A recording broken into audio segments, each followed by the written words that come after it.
Good afternoon, viewers of Northeast 8, bringing to you the weekly news roundup. On Monday, Nagaland's Chief Minister Nepal addressed the first Northeastern States Chamber of Commerce and Industry Business Conclave at NE8 Resort, underscoring the Northeast as a powerhouse of untapped potential. Emphasizing the region's strategic position at the crossroads of India and Southeast Asia, Rio urged the Leveraging Act East policy to boost trade and investment, highlighting the vast potential of the tourism industry in the region. With its rich culture, Rio termed the event organized and hosted by CNCCI a significant step towards economic collaboration and progress in the Northeast. All northeastern states except Sikkim took part in the program. He advocated for the responsible utilization of natural resources and emphasized the role of commerce in national development.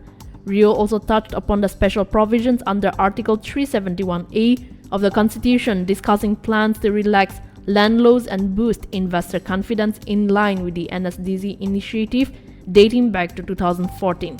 He announced the formation of committees to review state laws for the effective implementation of the Nagaland Special Development Zone project. Concluding, Rio called for unity and collaboration among northeastern states for India's overall growth, highlighting the importance of youth participation in the nation-building process. Special guest Sunil Jivraji Singhi, chairman of the NTWB, outlined the board's objectives to support traders and reduce their compliance burden. Rupam Goswami, convener, commended the unity of chambers in the region and acknowledged Rio as a key leader.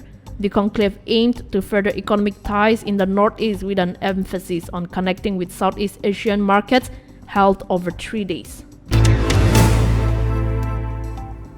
On Tuesday, in a moving session at the old Parliament building on Monday, Prime Minister Narendra Modi evoked India's rich democratic history by recalling Jawaharlal Nehru's Tryst with Destiny speech and Atal Bihari Vajpayee's remarks on the transient nature of governments. Modi reflected on the nation's 75-year parliamentary journey, mentioning milestones like the emergency and the cash for vote scam, while paying tribute to over 7,500 parliamentarians who served since 1947. As the parliament prepares to shift to its new premises on Ganesh Chaturthi, Modi emphasized the significance of the current session, urging MPs to focus on the agenda amidst criticism from the opposition about the session's timing. On Wednesday, the Lok Sabha passed a historic bill reserving 1/3 of seats for women in the Lok Sabha and state assemblies.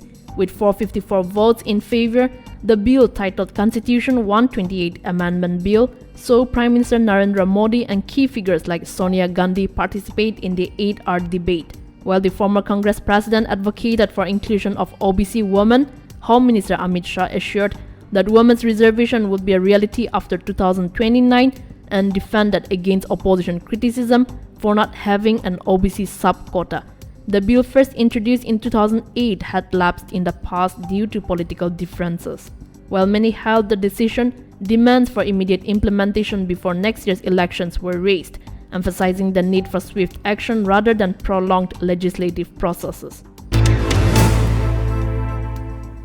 In a devastating road accident on Wednesday morning in the K Station area of Temenu district, 8 individuals, including 6 women, lost their lives. The mishap transpired when a Tata Sumo en route to Mokokchung from Kohima collided with a sand-laden truck. The collision's impact was so severe that both vehicles veered off the road, with the truck landing atop the Sumo, trapping its passengers. Temenu police responded promptly after receiving news at around 7:55 a.m. The sole survivor, Imliana, tragically passed away en route to the hospital. By 11 a.m., the bodies of the 7 other victims were retrieved from the wreckage. The truck driver, Papitia Gogoi, and 2 other occupants, Nituraj Gogoi and Ultam, were arrested for investigation. In response to the heart-wrenching event, State Chief Minister Nepal announced an ex gratia of ₹2 lakh each for the deceased and expressed his profound condolences. Deputy CMs Y Patan and Tia Ziliang, as well as DPDB Temenu Chairman Juenga Sap, also conveyed their sympathies. Additionally, the Naga Students Federation expressed sorrow over the loss of young lives. The incident stands as a poignant reminder of the unpredictability of life and the need for road safety vigilance. On Thursday, Kopale V. Tepa, the founder of Kohima's Bumblebee Inclusive School, has been honored with the prestigious 14th NCPEDP Emphasis Universal Design Award 2023 in the Working Professionals category. Recognized for her exceptional commitment to inclusive education, Tepa has spent 16 years championing the rights of children with disabilities to be included in mainstream education. Starting her special education journey in 2007, Tepa established the Bumblebee Inclusive School in 2012. Today, this pioneering institution in Nagaland accommodates 98 students, employing a devoted team of 13 educators.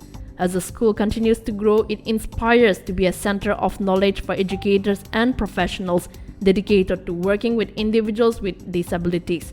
Tepa emphasizes that for true inclusivity to prevail, awareness alone is insufficient. It must be ingrained from a young age. Bumblebee provides a barrier-free learning environment, urging all students to champion the cause of inclusivity. Furthermore, its remedial center offers supplementary classes for students with disabilities from various schools, underscoring the institution's commitment to comprehensive support. This recognition from the NCPEDP Emphasis Universal Design Awards not only highlights Tepa's significant contributions but also solidifies her relentless efforts in advancing inclusive education. The award is a beacon of inspiration for many, encouraging the creation of more inclusive spaces where every child, irrespective of their abilities, can thrive. On Friday, US President Joe Biden unveiled a new military aid package for Ukraine during Ukrainian President Volodymyr Zelensky's visit to Washington, D.C. The aid, worth hundreds of millions, includes artillery, ammunition, anti-tank weapons, and soon US Abrams tanks. Biden stressed the importance of supporting Ukraine's freedom amidst its ongoing conflict with Russia. Zelensky, on his second visit to the US since Russia's 2022 invasion, met with both parties in Congress and Pentagon leaders, emphasizing the deepened US-Ukraine ties.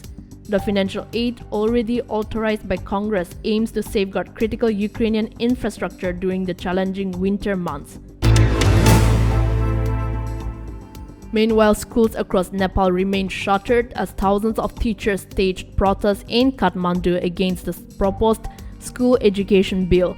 The educators' main contention against the move to transfer government-run schools to local control, fearing it will diminish their status and terminate many temporary positions. Friday's protest disrupted the city's traffic as demonstrators blocked the main road from the Parliament building. The standoff also saw heavy police presence. The bill, if passed, could impact nearly 29,000 public schools.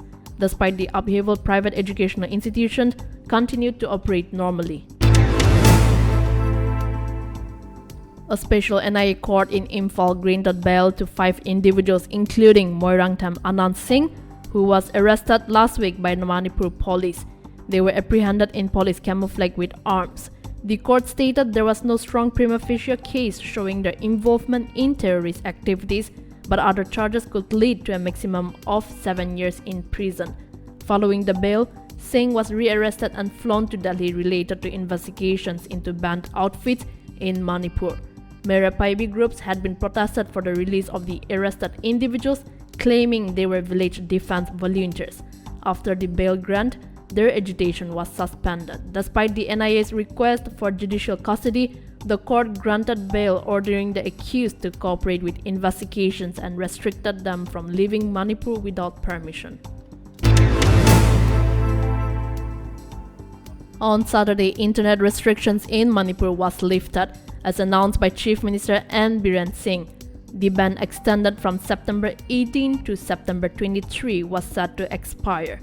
The Manipur government initiated the ban on May 4 following violence between Kuki-Zo tribals and Métis Nong tribals, extending it multiple times over 4 months.